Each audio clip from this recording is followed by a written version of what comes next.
I want to recognize Dr. Christina Parks, and I'm going to ask her to give a few brief comments regarding her experience. Christina Parks is a PhD in cellular and molecular biology at the University of Michigan. She's been widely recognized as a leader scientifically in the African-American community. Dr. Parks. Hi, I just want to clarify, I do not currently work at University of Michigan. That's where I received my degree in cytokine signaling in 1999. Today, I come both as an African-American, as a scientist. As a scientist, it's quite baffling to me that we have an avalanche of data showing that it's the spike protein that causes the deleterious effects of COVID. All right?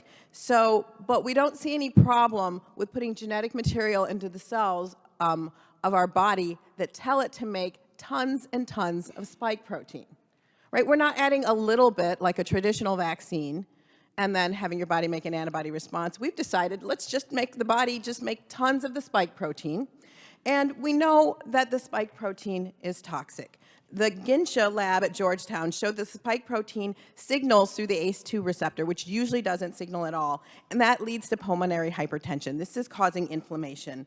Avolio and at the Bristol Medical Center in the UK showed that the spike protein severely disrupts the functions of cells that support the heart. Maybe it's just me, but I want my heart cells to work right. Lee et al. Out of Hong Kong demonstrated the antibodies made to the spike protein cross-react with our own tissues so that many people, when they make antibodies to the spike protein, they're getting an autoimmune response that can be devastating. I could go on and on and on. We know the spike protein is toxic. Why are we having our bodies make it? As an African-American scientist, I'm extremely troubled about this one-size-fits-all approach to vaccination and vaccine mandates.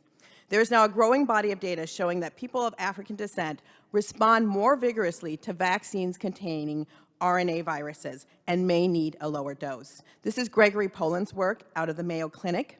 And basically, he showed that they have both a higher innate and a higher humoral response. And in order for those vaccines to be safe, we're looking at something like the MMR with measles, mumps, and rubella, all RNA viruses. They may need a lower dose because the higher dose, when you activate your immune system, it becomes inflammatory. If you activate it too much, it becomes hyperinflammatory.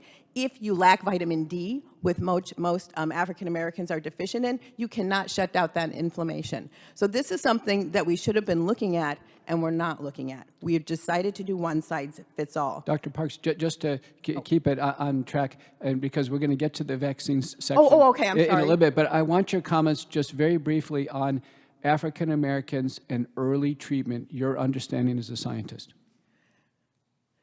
We need to have vitamin D. Right? We need to have vitamin D sufficiency. In fact, we need to have hydroxychloroquine. Not only is it's anti-inflammatory, but it actually modulates many of the predispositions for diabetes and hypertension that African Americans suffer from. So regardless of the fact that it's used as a to prevent viral replication and things like that, it can actually modulate the predispositions. And so why wouldn't you want to give it in order to stabilize things like blood sugar levels and in order to stabilize inflammation? Very specifically, African Americans have double the mortality of non-African Americans, and the mortalities all happen in the hospital.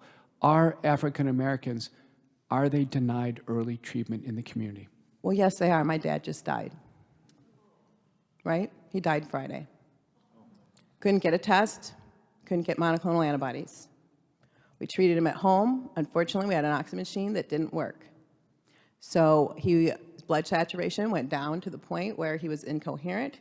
We called EMS. They said, your problem is your oxygen machine doesn't work. They put oxygen on him. He went to 98% saturation. We moved him to the hospital. He recovered all his cognitive functions. He was doing quite well.